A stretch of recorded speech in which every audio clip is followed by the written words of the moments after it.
Welcome to After the Fact. For the Pew Charitable Trusts, I'm Dan LeDuc. While the coronavirus continues to be a major public health challenge, we're turning to another health concern facing Americans, and we're visiting a lab working to solve it. Our tour happened earlier this year before the quarantine took effect. And before we go there, our data point for this episode: 48%. That's the percentage of adults in the United States that the American Heart Association says suffer from heart disease. In this episode of our Scientists at Work series, we travel to the Carnegie Institution for Science in Baltimore to visit with Stephen Farber. He's a Pew biomedical scholar, and his lab investigates how dietary nutrients, such as fats, contribute to important functions that support good cardiovascular health. Steve's research is revealing new ways to combat health conditions like diabetes and obesity. But to figure out what's going on in the human body, he's looking at something much, much smaller: zebrafish. This is our beautiful building. We always call it a new building. We moved in 2005, but it still feels new. Oh God, yes, feels brand new.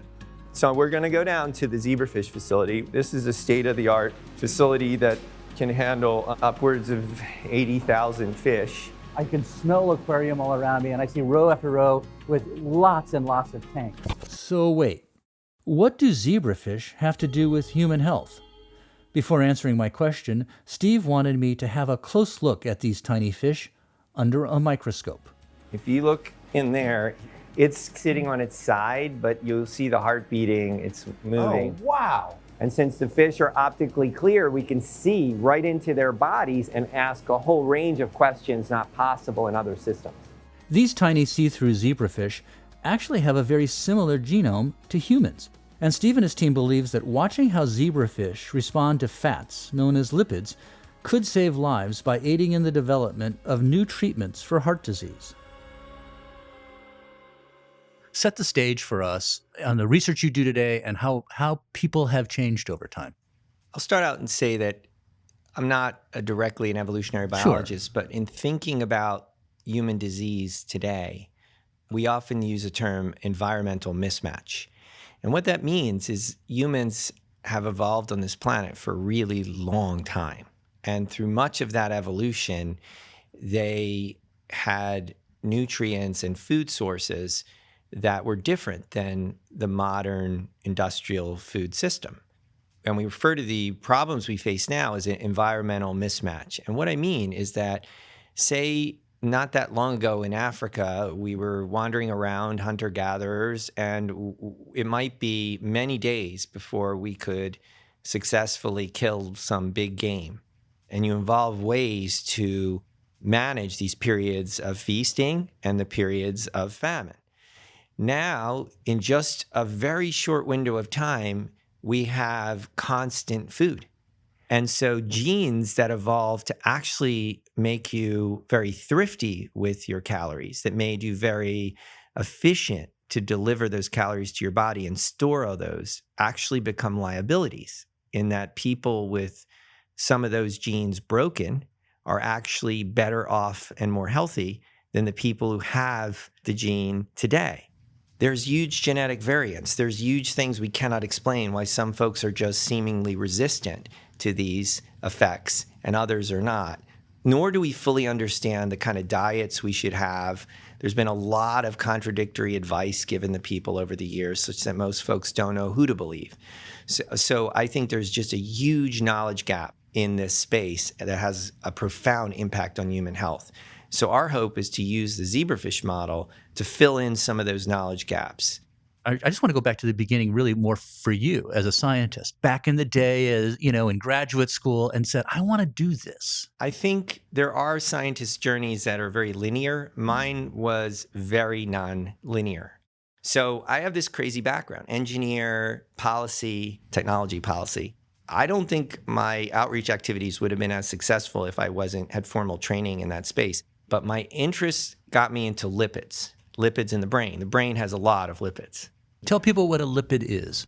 Well, it's the fatty molecules that we eat, oils, the things that make up our cell membranes. They're called phospholipids, but in baking, they're like lecithin.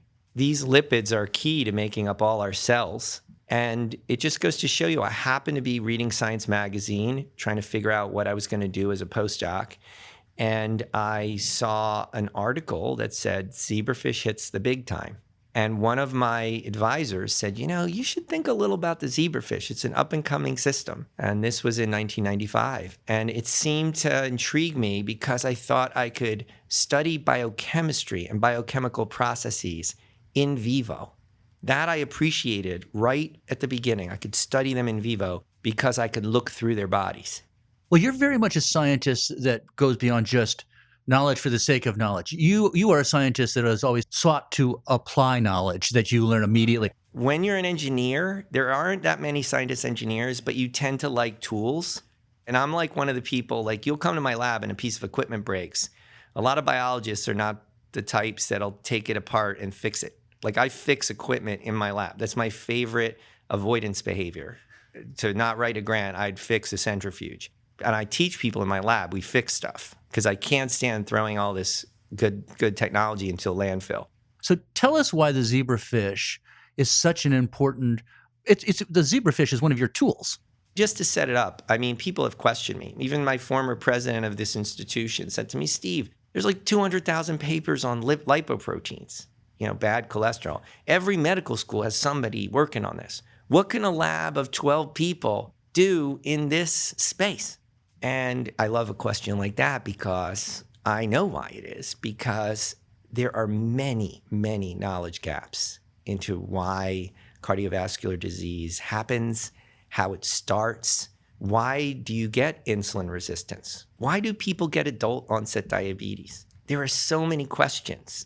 We still don't understand what genes do, but it's amazing in science. You start out trying to learn as much as you can, and then that spark happens. And for me, it was with my graduate student 5 years ago. We were at a meeting together, and the spark, we got this idea, and we were texting each other during the meeting, just like if we were in high school right now, coming up, and we kind of birthed this idea.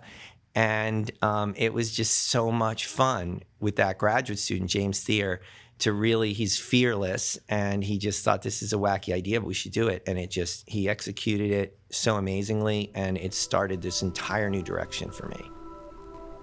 So the pump room is over here. The smelliest place is definitely the room filled with small aquariums, which are filled with more than 80,000 zebrafish. You can kind of hear the pumps are pushing out water on each side. So 260 gallons a minute are flowing out to all these tanks. I can smell aquarium all around me, and I see row after row with lots and lots of tanks. We have 16 racks, and they hold different size tanks, and they're different developmental stages, but they're all zebrafish. And you're probably wondering, why do you need so many tanks if they're all the same fish? But we've engineered some of these fish. We put a protein like the kind in fireflies that makes fireflies light up. We attach that protein to the bad cholesterol protein that makes LDL cholesterol. So we are entering an age of cutting and pasting DNA with CRISPR technology and others, where we can kind of engineer these fish to have different properties. And since the fish are optically clear, we can see right into their bodies and see these cells and ask a whole range of questions not possible in other systems. But the idea of using the fish to study lipid biology is one of my contributions. And here I'll show you the room where we look at them. Now these are not expensive microscopes. Here we go. Perfecto. If you look in there, you'll see the heart beating, it's moving. Oh, wow. Can you find the heart? It's kind of, because they're kind of have their swim bladder right now, they're not. Yeah, what are these? Are those actual fins on their yeah, sides? those are the pectoral fins. Those are where arms evolved from. Oh, now I do see something, vibrating like a heart. In the middle. Yeah, right in the middle. That's big. Now, if I move this over to a confocal microscope, we could be looking at the valves inside the heart as it's beating. We could look at every single cell. That's amazing. That's why the fish is premier for cell biology and the work that we do on lipid metabolism. In many ways, zebrafish are providing an ideal subject to better understand certain health conditions and how different medicines can make a difference. So it's a combination of creativity, but also new technology. The biology community and even the general public, some of them have heard that biologists use these green fluorescent protein or red fluorescent protein. There was a Nobel Prize for those. But with modern genome engineering, we used a fresh approach, and we were able to kind of cut the DNA at the right spot and insert the light-emitting protein right into the gene very precisely. So now we made the first ever fish or vertebrate that's got all of their particles glowing. So you actually started marking these bad cholesterol particles, and because it's the zebrafish are so clear and easy to see, you could watch what happened. We see these lipoproteins in places we did not expect. And they explain some weird things that happen to people that have diseases that mess with their lipoproteins. Like, for example, we see a lot of lipoproteins around the areas that tendons form. So we're asking, why are these tendon areas places where these lipoproteins go? And what's the key lesson that you learn from this, and how do you apply it then to human health? Once we created these fish, and once we realized with our collaborator, Jeff Mumm at Hopkins, who has a big robotic platform, we could take something the size of a coffee mug filled with 12,000 zebrafish embryos. We can pour it into the robot, into a vessel, and it will put a single embryo in a 96-well plate, and we'll fill up these plates with single embryos. And then we use a robot to distribute every drug that's ever been used in people. So we started with something called the Johns Hopkins Discovery Library that our collaborators created, and it has 3,200 compounds. And then we just put the camera over the plate, and we measure what lowers the bad cholesterol. And we could quickly rule out things that kill the animal and things like that. So out of 3,200 compounds, we only got 26 hits, and they're really interesting. Stuff that actually work. Yeah, and these are drugs that are already deemed to be safe. So now we can put these compounds into mice, and we can even put them into people because they're already FDA approved. And like our dream compound would be like some fungus drug used for toenail fungus that could actually be amazing to lower cholesterol. So we're looking really carefully at these 26 hits. And we're not even done. We did the known compounds. Now we're about to take a deep breath and do 20,000 compounds that are novel. Haven't been. I've never this would been not be tried. the, sort of on the FDA approved list of anything, and just see what's out These there. would be completely new. So this is just a small lab tackling a really big problem, but from a novel way. You've launched something called Project Biolize. Is that part of your effort to try to make a difference? Well, it's a program that's a hands-on activity for K through 12 children. There's programming as young as pre-K to fifth grade, to middle school, and to high school. And this program uses the fish, where kids have to figure out which is a male and a female and set up a mating. And then they have to collect the embryos, watch development, and ultimately they'll see the beating heart. And I want to preface it by saying, yes, this program has reached 130,000 kids, and largely kids that don't get this kind of enriched activity. But the key to its success was its conception with a teacher, with Jamie Shuda, who knew how a classroom works. And you team up the scientist with the crazy ideas with a teacher that understands the demands of a classroom setting and a school setting. And Biolize came from that. And I think that you don't wake up in the morning and say, oh, I'm going to make a program to impact education all around the world. It's a bunch of little steps. And it's just immensely gratifying that I've been fortunate enough to have this experience. I just last week, well, a month ago, let's say, time flies here, but I was giving a seminar at NYU, and one of the postdocs was talking to me and said something to the effect of, oh yeah, I had the fish come to my classroom in Philadelphia, and it was a reason I kind of got into science. And, and this isn't the first time that that's happened to me. I mean, this is really a gift. And I try to tell my colleagues, like, it can be immensely rewarding to be inspiring the next generation. And for goodness sake, folks, we really need it. We're not, we're doing a woefully poor job in STEM education in this country. And it's going to be at the heart of addressing a lot of problems: health problems, environmental problems, problems with inequity. The technology is here to stay.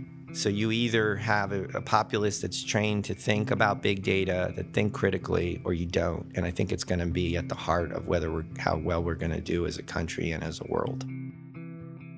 Thanks so much to Steve Farber and Carnegie Science for hosting us on our tour earlier this spring. We wish the best of luck to him and all the researchers who continue their important work to discover new medicines, vaccines, and other insights that protect all of us.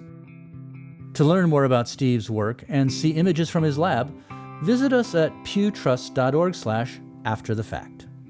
Until next time, for the Pew Charitable Trusts, I'm Dan LeDuc.